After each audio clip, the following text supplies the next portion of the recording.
I'm Nancy from Black Sheep Knitting. Today I had been thinking a lot about Ravelry, and we have a lot of customers who come into the shop with patterns that they got on Ravelry or they got somewhere else. We like to use Ravelry a lot, and if you haven't used it, go to it and check out. There's thousands and thousands and thousands of patterns there to choose from. But you really need to be a little bit discerning when you choose a pattern. There are a lot of patterns out there, but there are no standards for what gets put onto Ravelry. We love Ravelry. It's enormously helpful to our business to have all those patterns, and there are a lot of free patterns there. There are a lot that are anywhere from $3 to $10.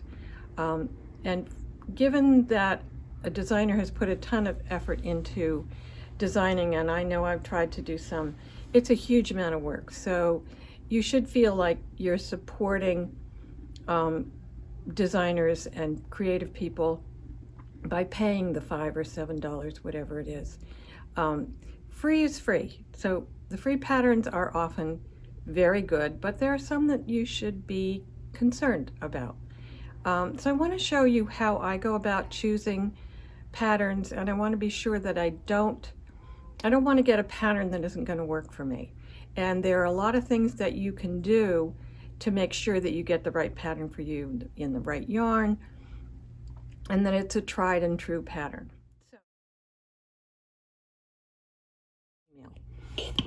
Every day I check Ravelry, and I immediately go to the patterns section.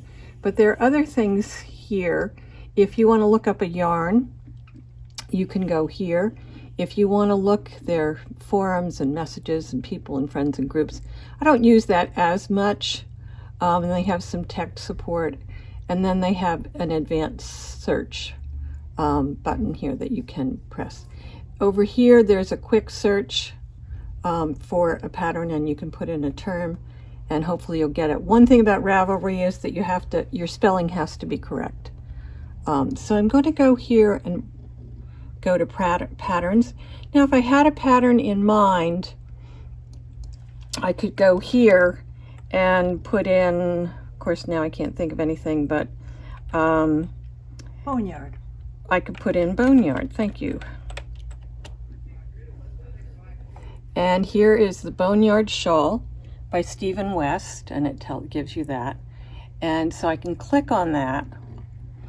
And one of the things that I look at when I look for a pattern is I look over here to see how many people have done it. And there are 9,772 people those are people who've posted their projects. And I clicked on there, and I can scroll through and I can see all the possibilities. Since there are 255 pages of these possibilities, I'll probably only go to a few. But what you might like to do is, if you look at one, you can look over here. So I'm going to click on hers. And I look down here at her notes. And you can get very good information from people by reading their notes. You can also find out if it's a good pattern, if it's an easy pattern, if it was written well. I've come back to the main page on here, and you can look over in this area and see the average difficulty, and there are 3,700 people who rated it. The other thing I can do is I can look to see what he did it in, and it tells me that it's a DK weight and that it's in Falkland wool with some textile, which I assume is a synthetic. I can look here. This is a free download, so this is a good pattern if you're looking for something free, and you can see that 9,700 people have done it.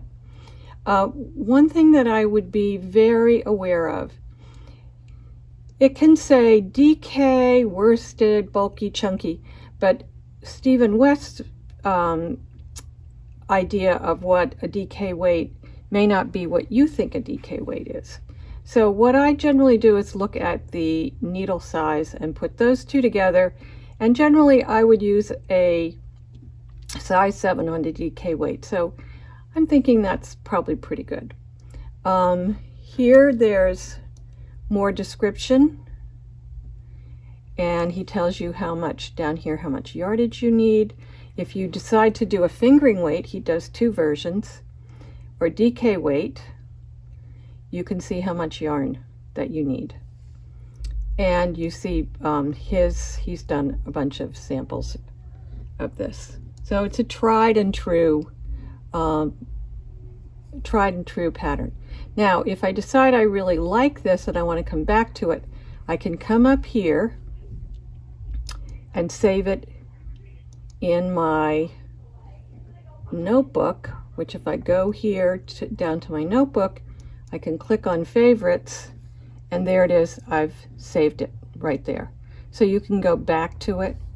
In Ravelry, you also have a library where all the patterns that you may have bought show up, and then you can download them and use them. The other thing, so that's showing you how to find a pattern that you already know about. Suppose I want to make a baby sweater, or I'm just going to put in sweater. So here's all kinds of sweaters. Well, I'm going to come over here and use these filters, which are really good to use. So I want it knitting, and I'm doing clothing, and it's not really giving me, there it is, sweater. And let's say I want a cardigan. So I've hit sweater. Over here it says cardigan. So then I can close that, and I can, now a bunch of them are showing up. I can say I want a worsted weight cardigan. Now I'm going down to this next box, age or size. So I'm going to say I want a baby, and I can also go down here and put female. There are further ones that you can do there. So now I think I've filtered it pretty well. Oh, I can also go over here. So suppose I want free. I can put in free. They don't always come up as free, or I can put in purchase online, so I can get it. You can do further filters down in here with different design elements, and yardage. Suppose you only have 750 yards or 900 yards. You can click on that. I'm not going to do that right now. But then I'm going to come back up to the top. So there's a whole bunch in here. I tend to like to click this button and go to hot right now. And then you find the most current ones. Now, a couple of things when you purchase a pattern, and it's kind of hard to see. Let's see if there's one. I like this one. So a bunch of people have done it. The one thing this does not give you, which is too bad, is it does not give you whether they have a schematic or not. But when you're looking at patterns, suppose you're in a yarn shop and you're looking at patterns in a notebook full of patterns, if it has a schematic, which is a drawing, and it gives you measurements, that's a really good thing to have. For children, it's not as critical, but it is critical for adults and teenagers. When you want to get something to fit right, it's good to have all those measurements. And down here, it gives you the amounts of yarn that you need. Again, over here, it has 89 people have done it, and you can look and see what they've done. I would stay away from patterns that no one has done. There's no information for you. You may think it's the cutest thing in the world, but I can almost guarantee you there's something else out there just like it. And if you look, we just looked at a pattern. Here's another one that's almost like it. And this one has over 1,000 people who've done it. We've also done it. But it's really important to do that. So I encourage you to really research, and your yarn shop will love you if you come in with some really good information that you've done. Your research is important.